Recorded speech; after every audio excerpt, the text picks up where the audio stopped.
Meu ex reapareceu querendo a guarda do nosso filho doente, mas não esperava que eu descobrisse o que ele fez com o filho da atual esposa. Quando meu ex-marido, Lucas, reapareceu depois de 6 anos sem mandar um único cartão de aniversário para o nosso filho autista, o juiz viu um pai arrependido em um terno italiano de R$ 3.000, mas eu vi um predador. Ele alegou sob juramento que queria apenas recuperar o tempo perdido e oferecer ao Léo tratamentos de ponta que meu salário de recepcionista nunca poderia pagar, comovendo todos na sala de audiência. Mal sabia ele que eu trabalhava com auditoria e faturamento de convênios médicos há uma década. E enquanto ele chorava lágrimas de crocodilo no tribunal, eu já tinha notado que o interesse repentino dele no Léo não era paternal, era financeiro. E eu estava prestes a provar que meu filho era apenas a próxima peça de um golpe milionário que ele planejava executar. Eu e o Léo, meu filho de 12 anos, tínhamos uma vida blindada. Não era luxuosa, longe disso, mas era segura, previsível e, acima de tudo, nossa. Léo é autista não verbal, e qualquer mudança na rotina dele pode desencadear crises sensoriais severas. Então, ao longo dos anos, transformei nosso apartamento pequeno em um santuário de calma. Eu sabia exatamente qual marca de suco de uva ele tolerava, a textura exata dos lençóis que permitiam que ele dormisse, e os sinais sutis que ele dava antes de um meltdown. Eu era a intérprete dele para o mundo, a única pessoa que entendia sua linguagem de gestos e olhares. Minha vida girava em torno das terapias dele, da escola especial e do meu trabalho no departamento de faturamento de um grande hospital da cidade. Era um trabalho exaustivo. Lidar com códigos de procedimentos, glosas de convênios e burocracia médica o dia todo. Mas me deu uma habilidade que ninguém valorizava muito. Eu sabia ler nas entrelinhas de documentos médicos e financeiros como ninguém. Eu conseguia ver uma fraude ou um erro de cobrança a quilômetros de distância. Lucas, por outro lado, era o caos. Ele foi embora quando o Léo tinha 4 anos, logo depois que o diagnóstico de autismo nível 3 foi confirmado. Lembro-me dele parado na porta, com uma mala de ginástica na mão, dizendo que não tinha assinado para isso, e que a vida dele estava estagnada por causa das necessidades do Léo. Ele partiu para se encontrar, o que aparentemente significava abrir uma startup de tecnologia, ficar rico e se casar com a Bianca, uma influenciadora digital de estilo de vida natureba, que vendia cursos de cura pela energia e suplementos duvidosos no Instagram. Durante 6 anos, o contato do Lucas se resumiu ao depósito automático da pensão alimentícia mínima, exigida por lei, que nunca sofria reajuste sem que eu tivesse que implorar via advogado. Ele nunca ligou, nunca visitou. Para todos os efeitos, Léo e eu éramos invisíveis para ele. Até aquela terça-feira cinzenta em que o oficial de justiça bateu na minha porta. Quando li os papéis, minhas mãos tremeram tanto que quase os deixei cair. Lucas não estava pedindo apenas visitas. Ele estava pedindo a guarda compartilhada com residência alternada, alegando alienação parental da minha parte e negligência médica, por eu não submeter o Léo a tratamentos experimentais que ele, agora um homem rico, podia bancar. Era absurdo. Era cruel. Mas no tribunal de família, a verdade muitas vezes perde para a performance, e o Lucas estava pronto para o show da vida dele. A primeira audiência foi um pesadelo que eu revivia toda a noite. Lucas chegou de mãos dadas com a Bianca, ambos bronzeados, vestidos com roupas de linho claro que gritavam pureza e riqueza. Eles pareciam ter saído de um catálogo de revista de pais perfeitos. Eu estava com meu terninho de trabalho surrado e olheiras profundas de quem tinha passado a noite acordada preparando relatórios para o advogado. O advogado do Lucas, um homem com voz de barítono que dominava a sala, pintou um quadro horrível sobre mim. Disse que eu era uma mãe limitante, que eu mantinha o Léo preso em uma vida pequena e sem estímulos, dependente da medicina tradicional ultrapassada. Lucas, com a voz embargada, disse ao juiz: "Excelência, eu mudei. Eu construí um império, sim, mas percebi que nada disso vale a pena sem meu filho. Eu tenho os recursos agora para levar o Léo aos melhores especialistas da Europa, para tentar células-tronco, câmaras hiperbáricas, dietas orgânicas exclusivas. A mãe dele, por mais que o ame, não tem visão nem recursos para curá-lo." Eu tentei falar. Tentei explicar que autismo não é uma doença para ser curada, que o Léo precisava de estabilidade, não de experimentos, e que o Lucas nem sabia que o filho tinha alergia a amendoim, quanto mais como acalmá-lo numa crise. Mas o juiz, um senhor que parecia impressionado com o sucesso financeiro do Lucas, me cortou. Ele viu um pai rico querendo resgatar o filho doente. "Senhora, Mariana", o juiz disse, olhando para mim por cima dos óculos. Negar a uma criança o acesso a um pai que quer investir na saúde dela é, no mínimo, egoísmo. Vou conceder visitas provisórias quinzenais, começando neste fim de semana. Se o Sr. Lucas demonstrar aptidão, discutiremos a guarda compartilhada em 90 dias. Saí do tribunal sentindo como se tivesse levado um soco no estômago. Bianca passou por mim no corredor, sorrindo aquele sorriso branco e perfeito, e sussurrou: "Não se preocupe. Vamos consertar o que você quebrou nele." Aquilo me gelou a espinha. Eles falavam do meu filho como se fosse um aparelho defeituoso. Preparei a mochila do Léo para o primeiro fim de semana com o coração na mão. Coloquei 3 mudas de roupa, o tablet dele, o boneco de pelúcia puído que ele não largava e uma lista de 4 páginas com instruções detalhadas sobre horários, alimentação e remédios. Quando o carro importado preto do Lucas parou na frente do meu prédio, Léo travou. Ele sentiu minha atenção. Tive que segurar o choro e incentivá-lo a entrar no carro, prometendo que estaria esperando por ele. Ver o carro se afastar com meu filho, que não falava e não podia me ligar se estivesse com medo, foi a pior dor física que já senti. O fim de semana se arrastou. Eu não comi, não dormi. Fiquei sentada no sofá, olhando para o relógio. Quando finalmente domingo à noite chegou e o Lucas trouxe o Léo de volta, eu corri para a portaria. Lucas nem desceu do carro. O motorista abriu a porta traseira e o Léo saiu, ou melhor, tropeçou para fora. Ele estava pálido, com os olhos vidrados e uma expressão de exaustão profunda que eu nunca tinha visto. A mochila dele parecia intocada. Quando o abracei, senti que ele estava mais magro, como se não tivesse comido direito. E havia um cheiro estranho nele. Um cheiro químico de hospital misturado com incenso barato. Mas o que fez meu sangue gelar foi quando fui dar banho nele. No braço esquerdo do Léo, bem na dobra do cotovelo, havia um pequeno hematoma roxo e a marca inconfundível de uma punção venosa recente. Lucas tinha dito que iriam para a casa de campo se conectar com a natureza. Por que meu filho tinha voltado com marcas de agulha? Naquele momento, enquanto eu passava a toalha suavemente nas costas do Léo e ele balançava o corpo para frente e para trás em silêncio, eu soube. Aquilo não era amor de pai. Era algo muito mais sombrio, e eu ia descobrir exatamente o que era. Nem que tivesse que desmontar a vida perfeita do Lucas tijolo por tijolo. Passei a semana seguinte em estado de alerta máximo, tentando estabilizar o Léo. Aquela marca de agulha no braço dele não saía da minha cabeça, mas quando liguei para o advogado do Lucas exigindo explicações, fui tratada como histérica. Disseram que foi apenas uma coleta de sangue de rotina para um painel nutricional completo e que eu estava procurando pelo em ovo para impedir o vínculo paterno. Meu próprio advogado me aconselhou a não fazer um escândalo sem provas concretas de abuso, lembrando que o juiz já me via como uma mãe superprotetora e resistente. Engoli o choro, mas comecei a documentar tudo. Fotografei o hematoma, registrei as mudanças de humor do Léo e cada crise de choro sem motivo aparente. Quando o segundo fim de semana de visita chegou, meu estômago parecia ter um nó cego. Tentei argumentar que o Léo não estava bem, mas a ordem judicial era clara. Entreguei meu filho novamente àquele homem que sorria com a arrogância de quem comprou o mundo, e dessa vez, o resultado foi devastador. Domingo à noite, o Léo não voltou apenas cansado. Ele voltou catatônico. Ele olhava através de mim, sem foco, babando levemente, com uma passividade que não era dele. Léo sempre foi uma criança ativa, que estimulava as mãos, flapping, quando estava feliz ou ansioso. Agora ele estava imóvel, como uma boneca de pano largada no banco do carro. O motorista mal esperou eu tirar o cinto de segurança do Léo antes de arrancar com o carro. Carreguei meu filho, que já estava pesado para mim, até o apartamento. Ele não reagiu ao meu abraço, não reagiu ao cheiro da comida favorita dele.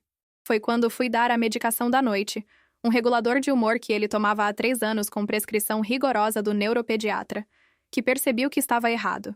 Na mochila dele, a cartela de remédios que eu tinha enviado estava intacta.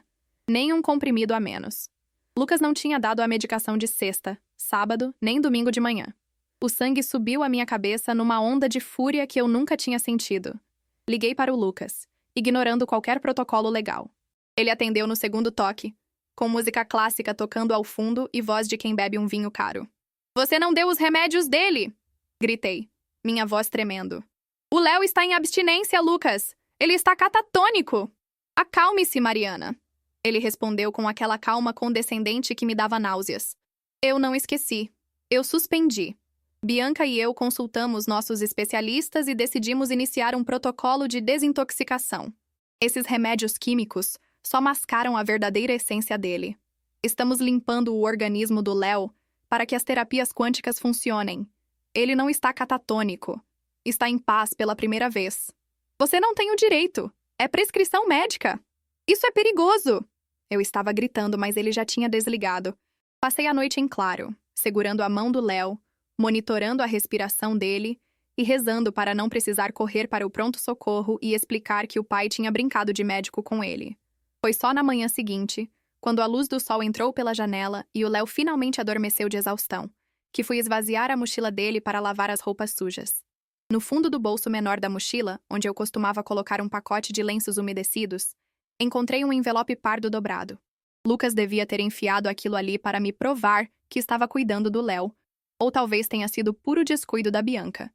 Dentro, havia um relatório de procedimentos terapêuticos, emitido por uma clínica chamada Instituto Biovita de Medicina Integrativa, com o logotipo dourado e papel de alta gramatura. Meu instinto de auditora assumiu o controle. Sentei na mesa da cozinha e comecei a ler aquele papel não como mãe, mas como a profissional que analisa fraudes de convênio há 10 anos. E o que eu vi fez meu coração parar por um segundo e depois acelerar como uma bateria. O documento listava uma série de procedimentos realizados no Léo durante o fim de semana: imunomodulação venosa, ozonioterapia retal, biofeedback neural de alta frequência. Os nomes eram pomposos, desenhados para impressionar leigos e justificar preços altos. Mas foram as datas e os valores que acenderam o alerta vermelho na minha mente. Havia cobranças datadas da sexta-feira às 14h. Mas na sexta-feira, às 14h, o Léo estava na escola comigo. O Lucas só o pegou às 18h. Havia outra cobrança de sessão intensiva multidisciplinar no sábado de manhã, no valor de R$15 mil. R$15 mil por 4 horas de terapia? Nem os melhores hospitais do país cobravam isso, e no rodapé da página vi o nome da seguradora. Uma seguradora internacional de elite, daquelas que cobrem executivos de alto nível, com reembolso integral em dólares. Meus olhos correram para os códigos de faturamento. Os códigos TUSS e CPT que eu conhecia de trás para frente. Eles não batiam com as descrições. O código usado para a imunomodulação era, na verdade, um código genérico para quimioterapia ambulatorial de alta complexidade, que tem um teto de reembolso altíssimo.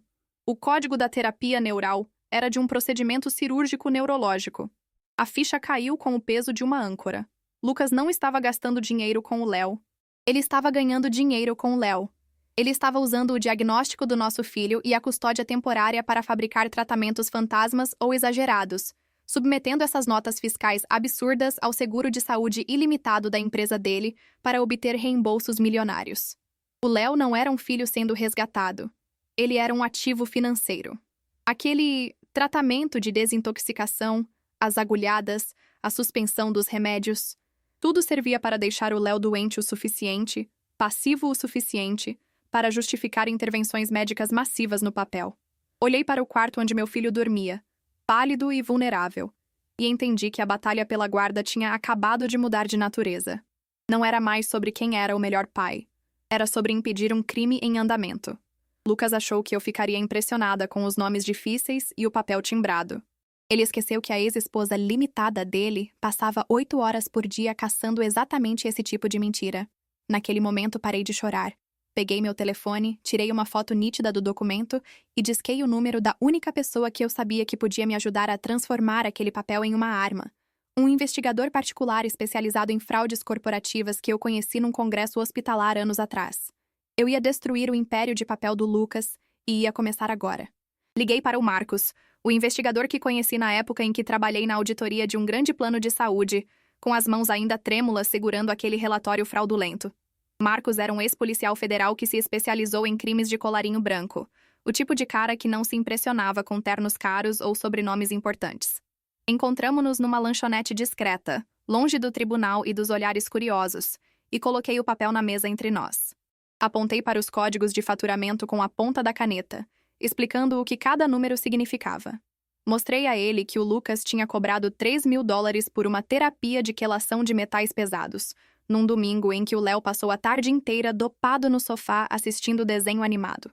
Marcos ouviu em silêncio, o rosto impassível, mas vi seus olhos brilharem quando mencionei o nome da seguradora internacional.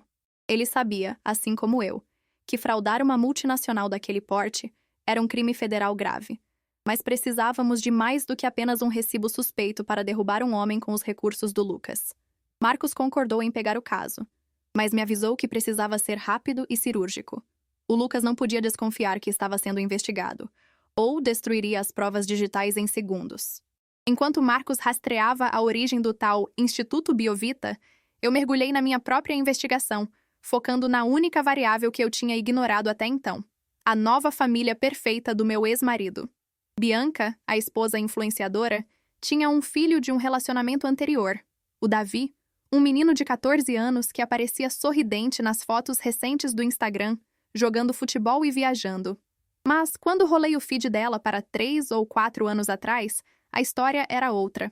O Davi das fotos antigas era uma criança pálida, sempre em cadeiras de rodas ou camas hospitalares, com legendas emocionadas da mãe pedindo orações e doações para tratamentos misteriosos contra doenças autoimunes raras e intoxicações ambientais. Passei noites em claro cruzando as datas. A cura milagrosa do Davi coincidia exatamente com o momento em que o Lucas começou a ter problemas legais com uma antiga empresa dele. Parecia que assim que o fluxo de caixa do Lucas secou de um lado, o enteado ficou doente do outro. E agora que o Davi estava curado, ou talvez velho demais para aceitar ser manipulado, o Lucas precisava de um novo paciente. O Léo, com seu autismo severo e incapacidade de falar, era a vítima perfeita. Ele não podia reclamar para o médico, não podia dizer ao juiz que não estava doente, não podia gritar que as agulhas doíam. A náusea que senti ao conectar esses pontos foi avassaladora, mas transformei esse enjoo em combustível. Eu não estava mais lidando apenas com um pai ausente, mas com um monstro que fabricava doenças em crianças para lucrar com o seguro. 3 dias depois, o Marcos me ligou pedindo para ir ao escritório dele. Ele tinha encontrado o endereço físico do Instituto Biovita. Não era uma clínica de ponta num bairro nobre, como o papel timbrado sugeria, mas uma sala comercial alugada em cima de uma loja de autopeças num bairro industrial afastado. Ele me mostrou as fotos. A porta estava trancada, não havia recepcionista, nem equipamentos médicos visíveis pelas janelas sujas. Apenas algumas mesas vazias e caixas de arquivo. O tal instituto era uma empresa de fachada, uma casca criada apenas para emitir notas fiscais. Marcos também tinha conseguido, através de seus contatos, o registro de que a conta bancária da clínica estava vinculada diretamente a uma holding em nome do Lucas. O dinheiro do seguro entrava como pagamento por tratamentos médicos e saía dias depois como distribuição de lucros para a conta pessoal dele. Mas a peça final do quebra-cabeça, a que realmente me fez prender a respiração, veio quando Marcos investigou o histórico do Davi, o enteado. Ele descobriu que a Bianca e o Lucas tinham arrecadado quase R$500 mil em vaquinhas online e eventos beneficentes para o tratamento do menino anos atrás. O laudo médico que eles usavam na época era assinado por um médico que tinha tido o registro cassado por vender atestados falsos. O padrão era claro e aterrorizante: Munchausen por procuração com fins lucrativos. Eles adoeciam as crianças, ou fingiam que elas estavam doentes, dopando-as para parecerem letárgicas em vídeos e consultas, e depois colhiam os lucros da seguradora e da caridade alheia. O Léo tinha voltado para casa com marcas de agulha, não porque precisava de exames, mas porque precisava parecer doente o suficiente para justificar a fatura de R$15 mil daquele fim de semana. Eu tinha as provas. Tinha o recibo fraudado, as fotos da clínica fantasma e o histórico do golpe anterior com o enteado. Mas o tempo estava contra mim. A próxima visita quinzenal estava marcada para dali a 2 dias, e o advogado do Lucas já tinha enviado um e-mail ameaçador dizendo que, se eu criasse qualquer obstáculo, eles pediriam a busca e apreensão do Léo e a reversão imediata da guarda. Eu sabia que não podia entregar meu filho para aquele homem novamente. Se o Léo voltasse para lá, ele poderia não voltar vivo, ou voltaria com danos irreversíveis causados por drogas desnecessárias.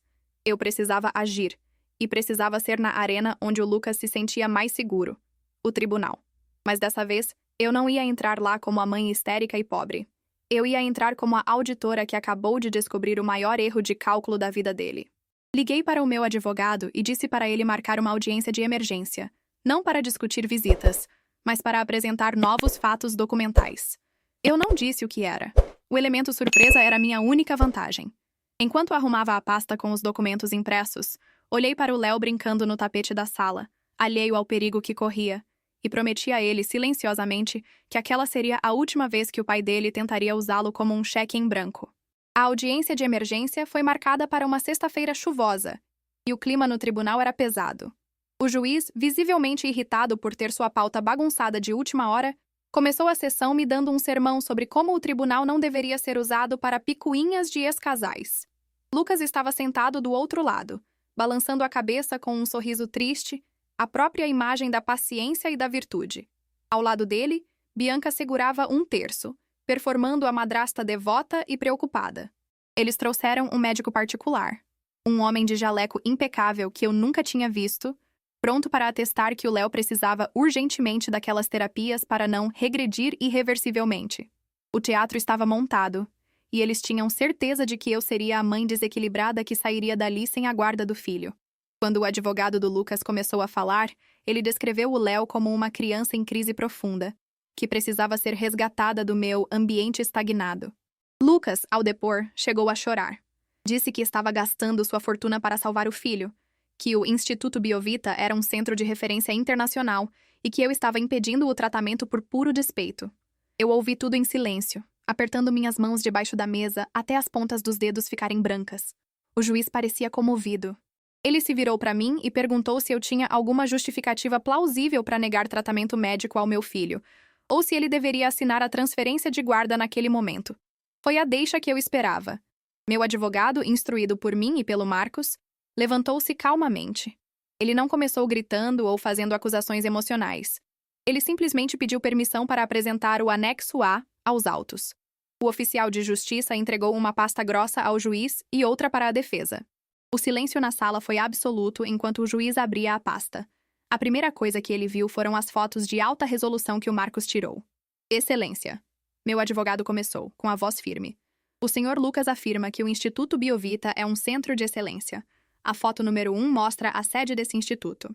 Como o senhor pode ver, trata-se de uma sala comercial abandonada em cima de uma loja de autopeças na zona industrial, sem alvará da vigilância sanitária e, segundo o proprietário do imóvel, trancada há 6 meses por falta de pagamento. O sorriso do Lucas vacilou pela primeira vez. O advogado dele começou a folhear os papéis freneticamente. Além disso, continuou meu advogado, na página 3, temos os registros de faturamento enviados à seguradora internacional. O pai alega ter levado o menor Leonardo para uma sessão de ozonioterapia retal no sábado passado, às 10 da manhã. No entanto, na página 4, o senhor verá as imagens das câmeras de segurança do condomínio da mãe, mostrando que o menor Leonardo estava brincando no parquinho exatamente nesse horário, sob os cuidados da avó, enquanto o pai supostamente pagava $3.000 por um procedimento que nunca aconteceu.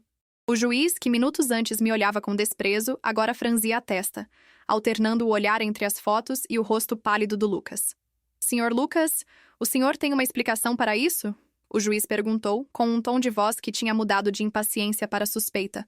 Lucas tentou gaguejar algo sobre erros administrativos e filiais, mas eu não deixei ele respirar. Fiz um sinal para meu advogado soltar a segunda bomba. Excelência, infelizmente isso não é apenas uma fraude financeira. É um padrão de abuso médico sistemático.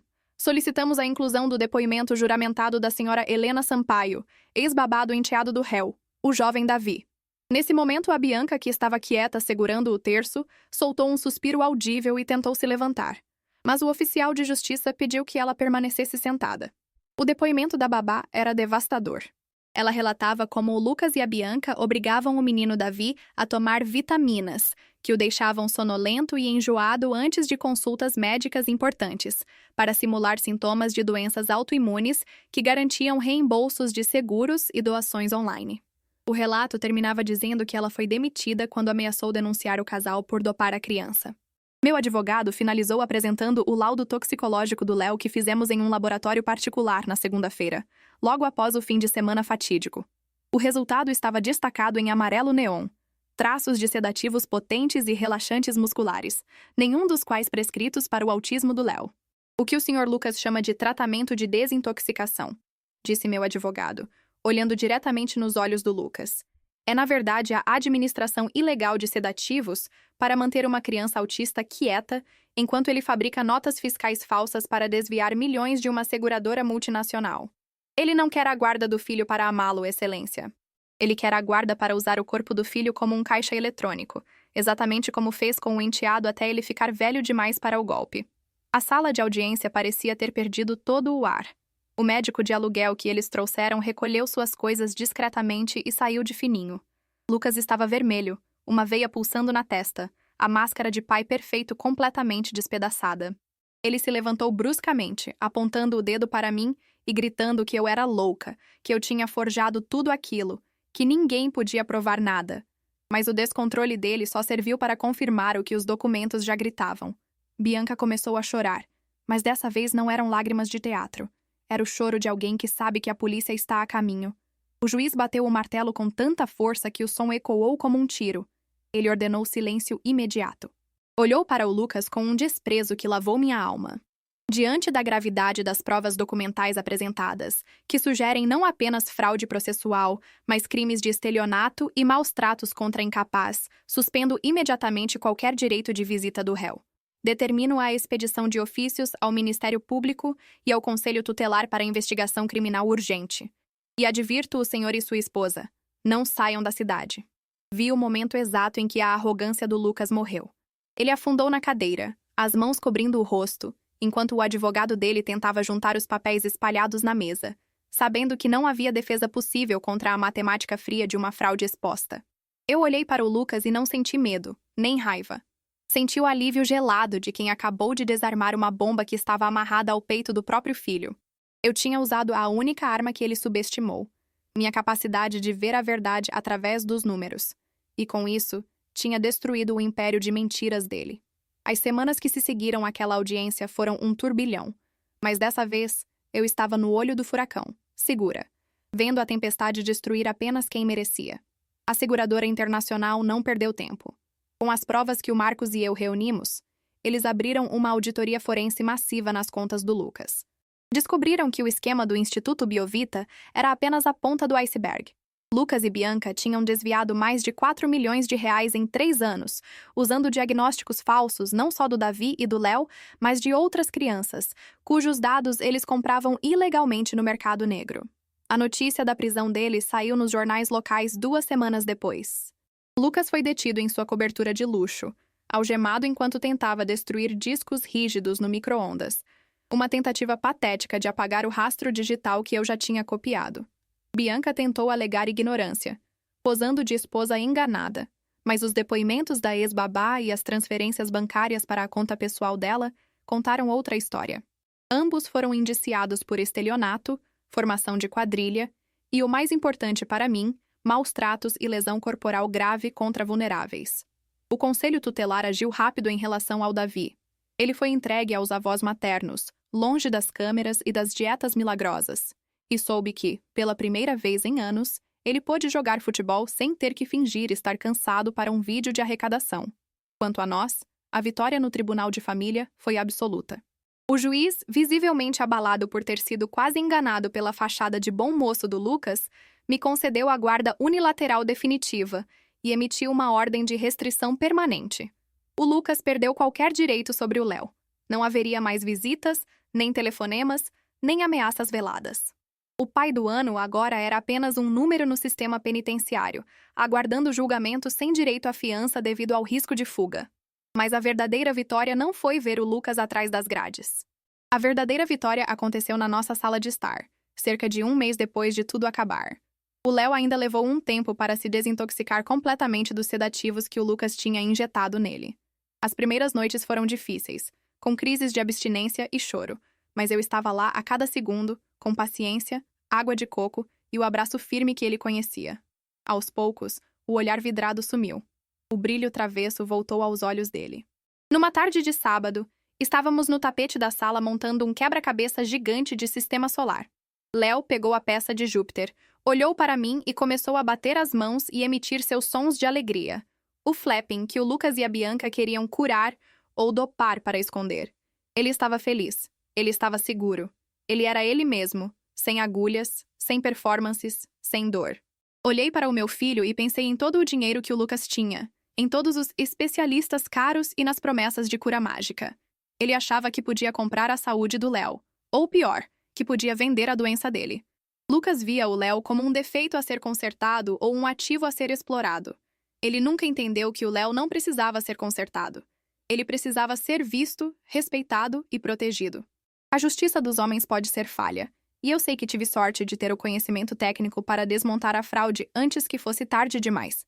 Mas, enquanto guardo a última peça do quebra-cabeça com o Léo, sinto uma paz que nem US$ 1 milhão poderia comprar.